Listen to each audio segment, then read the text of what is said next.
Welcome. We're here doing another set of reviews. I'm Kevin, I'm Don. and I think we have a number of good reviews this month. Yes, we do. Do you want to start right in? Yeah, let's start right in. The first one is Overworld by Rohan M. Vider.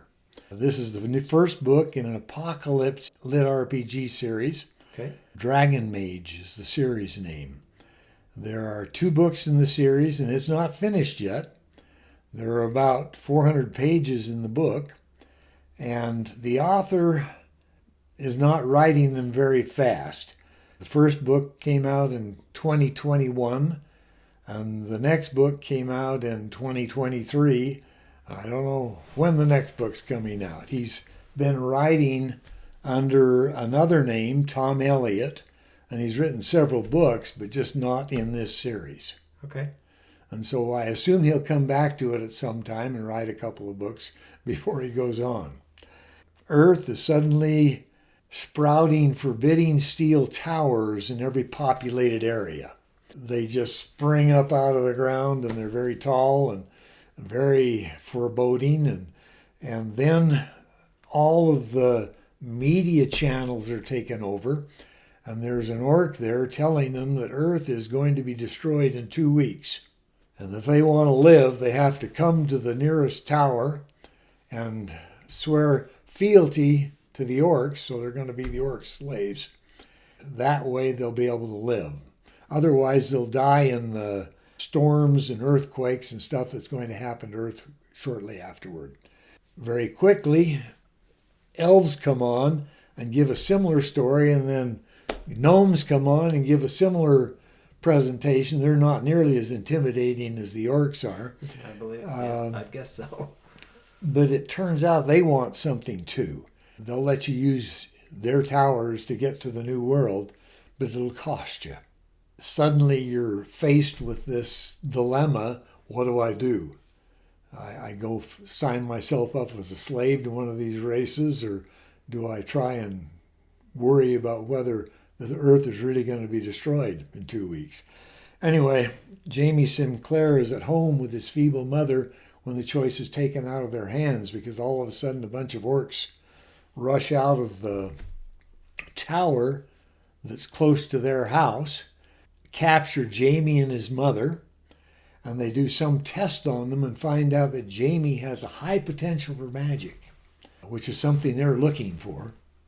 They test his mother, and she doesn't have any potential, so they cut off her head, which doesn't make Jamie very happy. He's going to be a slave, and they're treating him like one. But they have some things that they brought out of various homes. They've got a bubble up around them that's keeping artillery fire from the military, which is hitting this bubble from hurting them at all. But inside the bubble, they've got a box of phosphorus grenades. Something happens that gets the attention of the orcs. He pulls the pin on one of those grenades, tosses it into the box, and then jumps outside the bubble. The box goes up, kills everyone inside the bubble, all 5 orcs, including a high shaman. Suddenly, he's there, and his mom's dead, and now what do I do? He was given some perks because he killed all these 5 high-level orcs, and he goes to the tower there, now that all the orcs are over at his house dead, and he takes over the tower with the magic that he was given and redirects it to an unaligned portal. So he's going to some place on Earth that is not aligned with any of the different factions, and jumps in and ends up in a place that is non-aligned. And it turns out that the people in this place are all people that elves and the gnomes have taken into their portal, and they're not willing to sign up for a contract where they give everything that they find to the elves and gnomes. And so they're stuck in this town without any help, without any instructions on how to survive. He comes into the situation in this town right as they're being attacked from the river by frogmen. One of the lieutenants grabs him, gets him a spear and breastplate, runs him down to the river and says, "You stand behind me. I'm going to use my shield to block them. And when you get a chance, you stick your shield into them over my shoulder." The spear into them over my shoulder.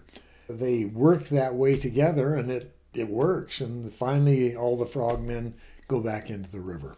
Suddenly, he's in a new world. He's got magic. He's been being trained with a spear. And he's not willing to sign up with the town, declare their leader his leader. Once he signs up, they have control over him, and he's not willing to do that. And they're willing to take whatever he's willing to give them because he's a mage, and he's a good mage. The story is about him learning to be a mage while under fire, using what magic he gets, which is more than other people, but not nearly strong enough to go out on his own and fight in the wilderness where there's all these monsters and animals and people trying to take over the town. And so he has to lean on them to help him out at the same time that he's trying to save the town. It's all about learning to survive in this new world where the orcs are hunting him. They figured out he was the one that killed all these people. They don't much like him and anymore. They're coming for him, and they've paid everyone. There's a reward out for his capture. Anyone that's willing to turn him in or turn in where he is, they'll come and get him. So he's on borrowed time. But it's a very good book. I enjoyed it. I gave it a 9. I gave it C for some limited hard profanity. Sexuality, not a problem. Less than PG. Violence, there's violent, bloody. A lot of people being killed and a lot of Starts out terrible with his ways to die. Mom getting beheaded in front of him. So anyway, I enjoyed it. It was a very good book. Good. Well, that's what we have for you this month. Hopefully you find something in there that you want to read.